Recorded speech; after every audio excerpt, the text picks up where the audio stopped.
फिर समाजवादी पार्टी आम आदमी पार्टी में। लोकसभा चुनाव में पिछली बार 73 सीटें आई थी और इस बार 80 सीटें आएंगी। साथ ही उन्होंने ये भी कहा कि लखनऊ में जो हत्या की गई है, कोर्ट परिसर में कोर्ट उसको लेकर एसआईटी का गठन किया गया है और प्रयागराज में हुई हत्या पर भी एसआईटी गठित की गई है। जल्द ही जांच में साफ हो जाएगा कि आम जनमानस से भी अपील है किसी भी संदिग्ध व्यक्ति पर नजर रखें और अगर वो नजर में आए तो तुरंत ही पुलिस को सूचना दें। देखिए, या तो अखिलेश यादव जी अपनी पार्टी का आम आदमी पार्टी में विलय कर रहे हैं या तो आम आदमी पार्टी सपा में विलय कर रही होगी, लेकिन ये सब 2024 में विलाए जाएंगे, मतलब गायब हो जाएंगे। इनको जनता ही नहीं कहीं टिकने देगी। उत्तर प्रदेश में तो हम लोग पूरा विश्वास रखते हैं कि 2014 में हम 73 सांसद जीते थे और 2024 में 80 की 80 सीटें अगर भाजपा की झोली में आवे तो मुझे कोई आश्चर्य नहीं लग रहा है। हमें एक तरफा भारतीय जनता पार्टी के जीत का एकदम स्पष्ट वातावरण दिखाई दे रहा है। नहीं, देखिए, पुलिस की सुरक्षा में इस प्रकार की हत्या की घटना निश्चित तौर से सरकार के लिए भी चिंताजनक है, पुलिस के लिए भी चिंताजनक है और इसको बहुत गंभीरता से लेकर के उसकी एसआईटी गठित हुई है, उसकी भी जांच हो रही है। और यहाँ इलाहाबाद की प्रयागराज की जो घटना है उस पर भी एसआईटी भी है, आयोग भी है, वह जांच चल रही है। जांच का सच सामने आएगा। इस प्रकार की घटनाओं पर रोक लगाया जा सके, इसके लिए पूरी ताकत सरकार लगाएगी, पुलिस पूरी सतर्कता बरतेगी और समाज से भी मैं अपील करता हूं कि संदिग्धों पर वह भी नजर रखें और पुलिस को सूचना दें और समय पर इस प्रकार की मंशा रखने वालों को पकड़वाने में मदद करें। और इसी क्रम में गोरखपुर पहुंचे डिप्टी सीएम ब्रजेश पाठक ने मोदी सरकार की उपलब्धियां गिनाई हैं। दरअसल मोदी सरकार को 9 साल पूरे होने पर डिप्टी सीएम ब्रजेश पाठक गोरखपुर पहुंचे और सरस्वती देवी महिला महाविद्यालय आर्यनगर में आयोजित किए गए भारतीय जनता पार्टी के प्रबुद्ध सम्मेलन में हिस्सा लिया। इस दौरान उन्होंने प्रधानमंत्री नरेंद्र मोदी सरकार की उपलब्धियां गिनाई। कहा गया कि भाजपा सरकार में अयोध्या में राम मंदिर बन रहा है और जनवरी से मंदिर में रामलला के दर्शन भी किए जा सकेंगे। प्रदेश में कानून का राज स्थापित किया गया है। गुंडे माफिया जेल में हैं या प्रदेश छोड़कर भाग चुके हैं। ये निरंतर बहती रहनी चाहिए। कानून व्यवस्था, डबल इंजन की सरकार, मोदी जी, पूज्य महाराज जी उत्तर प्रदेश में हमारी विचारधारा को बचाना है, हमारी बहन बेटियों की इज्जत की रक्षा करनी है, माफियाओं को हम लोगों का दमन करना है कि कभी ना कोई उठे। तो ये चिंतन का समय बा, यह हम कहा और सब लोगों से यही कहते हुए मैं उप मुख्यमंत्री जी का दोबारा स्वागत करता हूं, अपने संगठन को साधुवाद देता हूं कि ये विचारधारा के साथ निरंतर जो यशस्वी प्रधानमंत्री जी के आदेश, जेपी नड्डा जी के राष्ट्रीय अध्यक्ष जी के आदेश अनुसार पार्टी यहाँ काम कर रही है। हर मीटिंग सफल बनती जा रही है। आज की इस मीटिंग को देख के भी हमको बहुत अच्छा लगा। आप लोग ये जोश बनाए रखिएगा, आप लोग कहीं भी ये जोश को कम होने नहीं दीजिएगा।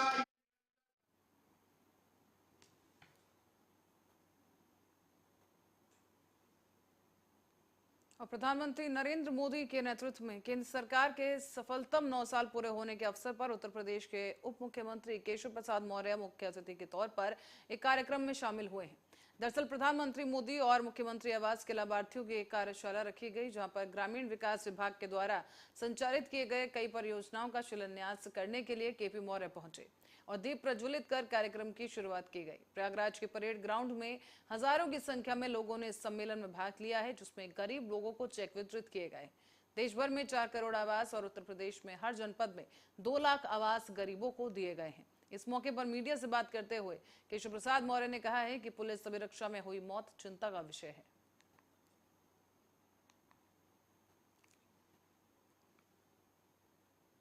और उत्तर प्रदेश में पड़ रही भीषण गर्मी को देखते हुए बेसिक शिक्षा परिषद के अधीन सभी स्कूल अब 26 जून तक के लिए बंद रहेंगे। अभी तक ग्रीष्म अवकाश केवल 15 जून तक ही था, लेकिन अब से 16 जून से सभी विद्यालय जो खुलने थे अब वो थोड़ा देरी के बाद खुलेंगे। अब कक्षा 1 से लेकर 8वीं तक के सभी बेसिक स्कूल 27 जून यानी गुरुवार को खुलेंगे। यह आदेश उत्तर प्रदेश बेसिक शिक्षा परिषद की तरफ से सचिव प्रताप सिंह बघेल ने जारी किया है। प्रदेश के सभी बीएसए को भेजे गए पत्र में इसका अनुपालन कराने के आदेश भी दिए गए हैं।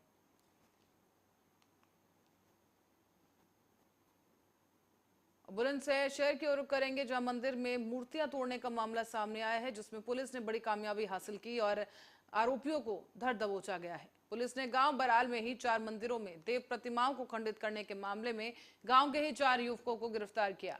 आरोपियों ने मंदिर को क्षतिग्रस्त किया और मंदिर की क्षतिग्रस्त मूर्तियों को बदलवाने के लिए देव प्रतिमाओं को तोड़ने की साजिश रची गई थी। 31/1 की रात्रि में थाना गुलावटी क्षेत्र के ग्राम बराल में ये सूचना मिली थी कि वहाँ पे गांव की बाहरी ओर कुछ मंदिर हैं जिनमें लगी मूर्तियों को खंडित किया गया है। इस संबंध में तत्काल थाने पर मुकदमा पंजीकृत किया गया था और 5 टीमों को इस घटना के अनावरण के लिए लगाया गया था, जिनके द्वारा आज इस घटना का सफल अनावरण किया गया है। इसमें कुल 4 लोगों की गिरफ्तारी की गई है, जिसमें कि मुख्य अभियुक्त जो है उसका नाम हरीश उर्फ इलू है। ये उसी गांव बराल का रहने वाला है। पूछताछ में ये बात प्रकाश में आई कि हरीश के घेर पे लोग बैठकर शराब पीते थे। जिस दिन की ये घटना है उस दिन इन लोगों ने शराब पी और उसके बाद ये लोग वहाँ मंदिरों में गए और वहाँ पे तोड़फोड़ किए। घटना में प्रयुक्त एक सब्बल जो कि इन लोगों ने इस्तेमाल किया था उसे बरामद कर लिया गया है। इस घटना से संबंधित कुछ सीसीटीवी फुटेज व अन्य महत्वपूर्ण साक्ष्य मिले हैं, जिनके आधार पर इन 4 लोगों को आज न्यायिक अभिरक्षा में भेजा जा रहा है। कुछ अन्य लोगों के भी नाम आए हैं जिन पे कि हम लोग अपनी विवेचना प्रचलित रख रहे हैं और साक्ष्य के आधार पर उनके विरुद्ध कार्रवाई सुनिश्चित की जाएगी। बुलंदशहर की थाना गुलावटी पुलिस ने मूर्तियों को खंडित करने वाले 4 आरोपी गिरफ्तार किए हैं, जिसमें एसएसपी सुरलोक कुमार ने प्रेस वार्ता करते हुए बड़ा खुलासा किया है कि पकड़े गए आरोपियों के द्वारा गुलावटी क्षेत्र के गांव बराल में 17 मूर्तियां खंडित की गई थी, जिसकी गिरफ्तारी के लिए लगातार पुलिस लगी हुई थी और आरोपियों को आज गिरफ्तार कर दिया गया है। बताया जाता है कि आरोपियों द्वारा शराब के नशे में मूर्तियों को खंडित किया गया था, जिनकी गिरफ्तारी के लिए पुलिस लगी हुई थी, लेकिन आज गुलावटी पुलिस ने आरोपियों को गिरफ्तार कर लिया है और आरोपियों को सलाखों के पीछे भेज दिया गया है। वहीं आरोपियों के कब्जे से एक संबल भी बरामद किया गया है। बाकी फरार अन्य आरोपियों की तलाश में पुलिस जुटी हुई है। इमरान खान, आर्या न्यूज, बुलंदशहर। मध्य प्रदेश के ग्वालियर में आम आदमी पार्टी 25 जून को महारैली और आम सभा आयोजित कर रही है। इसमें मध्य प्रदेश के आम आदमी पार्टी के कार्यकर्ताओं ने तैयारियां भी शुरू कर दी हैं और शिवपुरी पहुंचे आम आदमी पार्टी पंजाब के वटाला विधायक और मध्य प्रदेश के सहायक प्रभारी अमनशेर सिंह सेरी कलसी और शिवपुरी जिले के आम आदमी पार्टी कार्यकर्ताओं के साथ उन्होंने संवाद किया है। साथ ही सभी कार्यकर्ताओं से 25 जून को ग्वालियर पहुंचकर अरविंद केजरीवाल और पंजाब के मुख्यमंत्री भगवंत मान की आम सभा को सफल बनाने का आग्रह किया गया। जो बीजेपी का तानाशाही रवैया, जैसे सुप्रीम कोर्ट ने भी बोल दिया भी दिल्ली सरकार अपनी ब्यूरोक्रेसी में अपना ऑफिसर साहबान अपने लगा सकती है, लेकिन उसको भी दबाया जा रहा है, क्योंकि आपको भी पता है सभी काम सरकार के साथ ऑफिसर अच्छे हों तो तरक्की ज़्यादा होती है, लेकिन उसको कहीं ना कहीं दबाया जा रहा है। उसके ये आम आदमी पार्टी है, जितना जितना इसको दबाते हैं ये उतनी उभर कर बाहर आती है। उसके संघर्ष में हम कह सकते हैं 3 बड़ी सभाएं रखी हैं, छत्तीसगढ़ में रखी हैं और हरियाणा में रखी है और ग्वालियर में रखी है। मैं आज शिवपुरी में आया हूँ, अपने कार्यकर्ता को मिला हूँ सभी को, और उनको भी बोला है ज़्यादा से ज़्यादा लोग अपने, ज़्यादा से ज़्यादा जो आम आदमी पार्टी के प्रचार में जो हमारे लोग जुटे हैं वो अपनी टीम को ज़्यादा से ज़्यादा लेकर पहुँचें। और मेरे को लगता है कि एक अरविंद केजरीवाल जी का एक वक्रा क्रेज़ नज़र आ रहा है दिखने के लिए। लोग उनको सुनना भी चाहते हैं, उनको देखना भी चाहते हैं, और पंजाब के मुख्यमंत्री अरविंद केजरीवाल जी भी आ रहे हैं।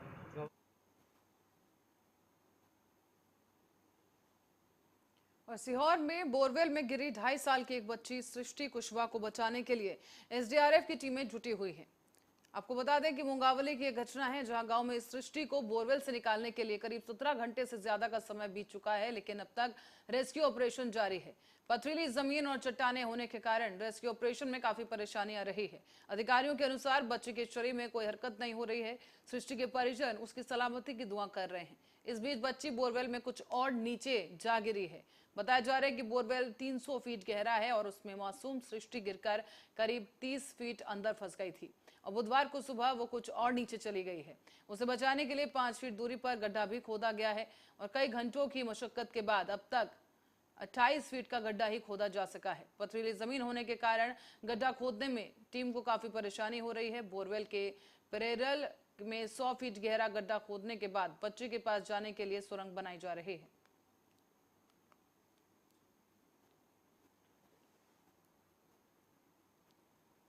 और लखनऊ हत्याकांड के बाद शाहजहांपुर पुलिस भी अलर्ट हो गई है। आपको ये बताते चलें कि शाहजहांपुर पुलिस के अधीक्षक यश आनंद के निर्देशन में भारी पुलिस बल के साथ कोर्ट परिसर को चेक किया गया है।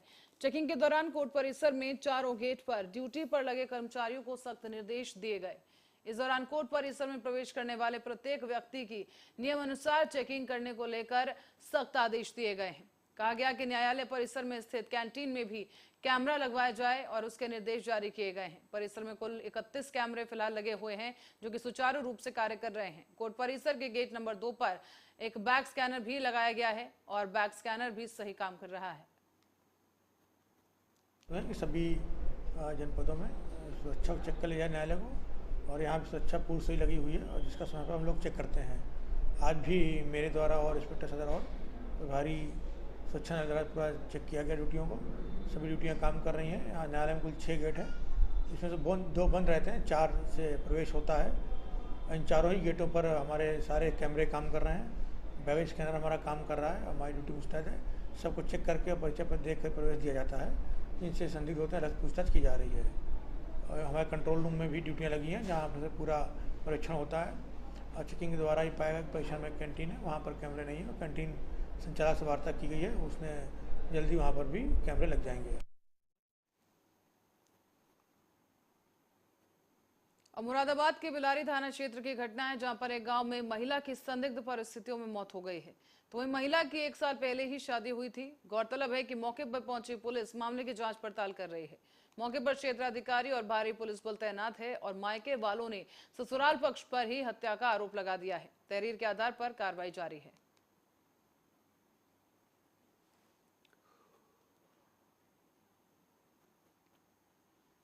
और रायबरेली में ब्लैकमेल करके एक लड़की पर शादी का दबाव बनाने का मामला सामने आया है। मामला है राहीग्राम का, जहां पर प्रधान अमन जायसवाल पर यह आरोप लग रहे हैं कि पीड़ित के माता-पिता के द्वारा पुलिस अधीक्षक कार्यालय पर पहुंचकर मदद की गुहार लगाई गई है। दरअसल हिस्ट्री शीटर अमन जायसवाल के द्वारा उनकी बेटी यानी कि आरोप है परिजनों की तरफ से कि उनकी बेटी पर शादी का दबाव बनाया गया। एक महिला अध्यापिका के माध्यम से लखनऊ बहला फुसलाकर 3 दिन के लिए पहले उस बेटी को ले जाया जाता है। फिर यहाँ पर उसका शारीरिक शोषण किया गया और शोषण के दौरान उसका MMS बना लिया गया है। इसके बाद लड़की को प्रताड़ित किया गया और बदले में अमन जायसवाल से शादी करने के लिए धमकी दी गई। मतलब धक्का लगाएं और खिड़की भी खोले हैं। ये महिला थानेदार कितने दिनों से आप लोगों से दबाव बना रही है? सर ये सब अमन वहाँ जाके FIR अमन ने करवा कि ये लड़की को जो है मार डाले, कि लड़की को कुछ करके इधर उधर घुमा रहे। लड़की मेरे साथ थी। मतलब धक्का लगाएं। आप लड़की के लाइए और हम बयान लेंगे। वो थाने भी हमसे गरमा रहा था। कौन? अमन जायसवाल। ये कौन है? राही प्रधान है। तो क्यों गरमा रहा था? ये लड़की को पहला फुसला के ले गया, हम लोगों को मालूम नहीं।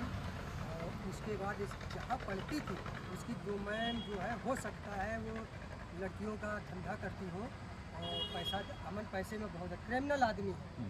उसका घर भी कुड़ुक हो गया था। तो हमको कई बार धमकाया कि अगर हमने कोर्ट मैरिज चेक किया कि हमको मालूम नहीं है, नहीं करोगे तो आप लोगों अरे हमसे महिला थाने की लाओ, हम लड़की के बयान लेंगे, लड़की के बयान यही हमसे।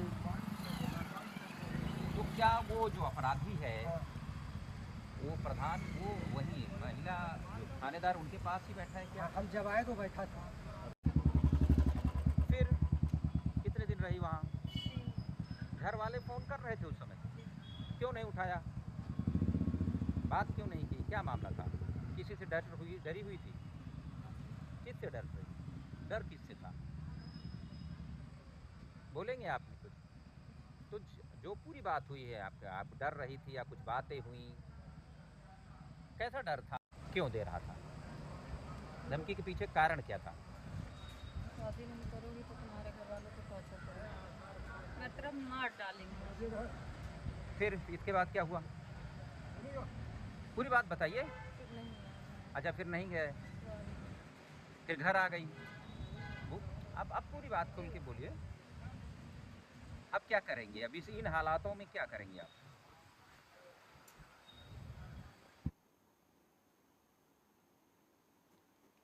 रायबरेली में बछरवा थानेदार की लापरवाही के चलते आज भीम आर्मी के सैकड़ों कार्यकर्ता पुलिस ऑफिस को घेरने के लिए पहुंच गए। भीम आर्मी के सदस्य थानेदार ब्रजेश राय की कार्यशैली से खासा नाराज नजर आए हैं। दरअसल बीती 29 मई को बछरवा थाना इलाके के बॉर्डर पर लगी चेकिंग के दौरान ड्यूटी पर रहे दरोगा दिनेश गोस्वामी ने भीम आर्मी बछरवा ब्लॉक अध्यक्ष को जमकर पीटा था। बताया जा रहा है कि भीम आर्मी पदाधिकारी की गलती सिर्फ इतनी थी कि उसकी बाइक पर भीम आर्मी लिखा हुआ था। आरोप है कि इसकी शिकायत बछरवा थानेदार ब्रजेश राय से किए जाने पर भी उन्होंने अभद्रता की है और दरोगा के खिलाफ कार्रवाई न होने के चलते थाने पर अभद्रता व्यवहार किए जाने से लेकर नाराज होकर भीम आर्मी के सैकड़ों सदस्यों ने आज एसपी ऑफिस का घेराव किया है। सर, मेरे साथ घटना हुई है 29 तारीख को, जो कि मैं सूरजपुर ग्राम सभा से निमंत्रण से वापस आ रहा था। 29 तारीख रात तकरीबन 2 बजे मैं सेवगर रोड के ओवरब्रिज के पास पहुंचा, तो वहां पर हमारे बछरामा थाने के एसआई दिनेश गोस्वामी और उनके साथ एक सिपाही मौजूद था, दोनों ने रुकाया मुझे। रुकाने के बाद मुझसे पूछा गया कि आप कहां से आ रहे हैं इतनी रात को। तो हमने बताया सर हम निमंत्रण से वापस आ रहे हैं। तो बोले इतनी रात? हमने कहा सर जी रात बिरात हो जाता है निमंत्रण में। तो बोले आईडी दिखाई अपनी। तो हम दोनों ने आईडी दिखाई। आईडी दिखाने के बाद पूछे कौन सी कास्ट से हैं आप लोग। तो हमने बताया कि सर हम चमार हैं, हमारा मित्र पासी है और हमारी गाड़ी में आगे लगा हुआ था लोगो बाबा साहब का, उसमें लिखा हुआ था भीम आर्मी ब्लॉक अध्यक्ष बछरामा रायबरेली, और उसमें चंद्रशेखर भैया बाबा साहब का फोटो लगा हुआ था। उसके बाद उन्होंने हमें इतनी भद्दी गालियां जासूचक देने लगे और कहने लगे ब्लॉक अध्यक्ष लिखा रखे हो तो बहुत नेतागिरी करते हो। सर मेरे साथ घटना हुई है 29 तारीख को, जो कि मैं सूरजपुर ग्राम सभा से निमंत्रण से वापस आ रहा था। 29 तारीख रात तकरीबन 2 बजे मैं। समस्या ये है कि हमारे भीम आर्मी के ब्लॉक अध्यक्ष सौरभ जी को जो है बछरामा दिनेश गोस्वामी द्वारा जो है जानवरों की तरह बिना किसी कसूर के पीटा गया है। और आज हम लोग जो है कि 10-15 दिन हो गए, आज हम लोग इधर उधर भटक रहे हैं, कहीं थाने जाते हैं, कहीं सीओ साहब के पास जाते हैं, कहीं एसपी साहब के पास जाते हैं, और हम लोगों की कहीं सुनवाई नहीं हो पा रही है। और पुलिस प्रशासन जो है इस तरीके तानाशाही कर रहा है। और हम लोगों की ये मांगे हैं कि ऐसे पुलिस प्रशासन को जो जनता के हितैषी कहा जाता है, और अगर वही जनता को जानवरों की तरह पीटे सलूक करें तो आम जनता कहाँ जाएगी। और ऐसे पुलिस वालों के ऊपर सख्त से सख्त कार्रवाई होनी चाहिए। और इनको जो है इनके खिलाफ पुलिस प्रशासन से हमारी ये अनुरोध है कि इनके खिलाफ सख्त से सख्त कार्रवाई करे, ताकि कोई पुलिस प्रशासन कानून तोड़ने की हिम्मत ना करे। और रायबरेली की ओर रुख करेंगे, जहां जमीनी विवाद के चलते 2 भाइयों में खूनी संघर्ष हो गया। एक भाई ने अपने भाई की ही पत्नी और बेटी पर धारदार हथियार से हमला कर दिया, जिससे दोनों की हालत गंभीर है। गंभीर अवस्था में ही उन्हें अस्पताल में भर्ती कराया गया है। और आपको बता दें कि करणपुर गांव में जमीनी विवाद के चलते ये हादसा हुआ है। भाई ने दूसरे भाई के ऊपर ही धारदार हथियार से हमला कर दिया है, जिसमें जो लोग गंभीर रूप से घायल हो गए हैं। स्थानीय लोगों की मदद से उन सभी घायलों को नजदीकी स्वास्थ्य केंद्र में ले जाया गया है। फिलहाल आपको बता दें कि महिला और बेटी की हालत काफी गंभीर है, जिसे देखते हुए जिला अस्पताल रायबरेली उन्हें रेफर कर दिया गया है। कौन लोग मारे हैं? हमारा भाई। काहेली मारपीट हुई? जमीन का। अच्छा, तो डॉक्टर क्या बताएं? वहाँ जवाब दे दें कहीं लेके आ रही तो। अच्छा, और किसी को भी चोट है? हाँ जी, हमारी बेटी के चोट लगी, हम दोनों ने चोट लगी। 2 लोगों को? हाँ, घर भेज दिया। हमारे लड़के को काटे दे रहे हैं, तो एक गांव वाले छोड़ा भी नहीं, काट देंगे। और लखीमपुर के पलिया निघासन रोड पर ट्रैक्टर और मैजिक गाड़ी आमने सामने टकरा गई है। इसके बाद से ट्रैक्टर के 2 हिस्से हो गए और इस दौरान एक हिस्सा पीछे से आ रही बाइक से टकरा गया, जिसमें बाइक सवार एक महिला और बच्चे समेत 4 की मौत हो गई है। इस घटना के बाद रोड पर जाम लग गया और उसके बाद अस्पताल घायलों को पहुंचाया गया है, जहां पर ग्रामीणों की भीड़ लग गई। कोतवाल प्रमोद कुमार मिश्रा ने भी जानकारी दी है कि काफी भीषण दुर्घटना हुई है और इस दौरान 4 लोगों की मौत हुई। अवगत कराना है कि आज दिनांक 8 जून 2023 को समय करीब 10:50 के पलिया निघासन रोड पर बुझवा चौराहे के पास ट्रैक्टर और मोटरसाइकिल, जिसका नंबर UP 31 PV 4148 था, और तथा पलिया की तरफ से जा रहे क्रूरर वाहन संख्या HP 02A 1029 की आपस में टक्कर हुई। क्रूरर वाहन सड़क से नीचे उतर गया और ट्रैक्टर बुरी तरह से क्षतिग्रस्त हो गया तथा मोटरसाइकिल पर कुल 4 व्यक्ति सवार थे, जिसमें 2 पुरुष थे, 1 महिला और एक 4 साल का छोटा बच्चा, जिन चारों की मौके पर अस्पताल ले जाते समय मृत्यु हो गई और डेड बॉडीज़ को पोस्टमार्टम के लिए लखीमपुर अस्पताल में लिया गया है। और कनाडा में पूर्व प्रधानमंत्री इंदिरा गांधी की हत्या का जश्न मनाने की खबरों पर विदेश मंत्री एस जयशंकर का बयान सामने आया है। एस जयशंकर ने कहा है कि कनाडा में इस तरह की घटना दोनों देशों के लिए सही नहीं है। हाल ही में कांग्रेस ने भी विदेश मंत्री एस जयशंकर से कनाडा के ब्रैम्पटन में एक परेड के दौरान पूर्व प्रधानमंत्री इंदिरा गांधी की हत्या को दर्शाने वाली एक झांकी को लेकर कनाडाई अधिकारियों के साथ सख्ती से पेश आने की अपील की गई थी। तो वहीं भारत में कनाडा के उच्चायुक्त कैमरून मैके ने इस घटना की निंदा कर दी है। उनका यही कहना है कि वो अपने देश में उस घटना की खबरों से हैरान है। कनाडा में भारतीय प्रधानमंत्री की हत्या का जश्न मनाया गया। एक ट्वीट में उन्होंने कहा कि कनाडा में नफरत या हिंसा के महिमा मंडन के लिए कोई जगह नहीं है और मैं इन गतिविधियों की कड़ी निंदा करता हूँ। I think there's a bigger issue involved. And the bigger issue involved is really the space that Canada has continuously and frankly to us, we are at a loss to understand, other than the requirements of vote bank politics, why anybody would do this. Because if you look at their history, I mean, you would imagine that they learn by the history and they wouldn't like to repeat their history. So it isn't only one incident, however egregious it may be. I think there is a larger underlying issue about the space which is given to separatists, to extremists, to people who advocate violence. And I think it's not good for the relationship, and I think it's not good. और इस खबर के साथ ही bulletin में फिलहाल के लिए इतना ही। आप देखते रहिए आर्या न्यूज।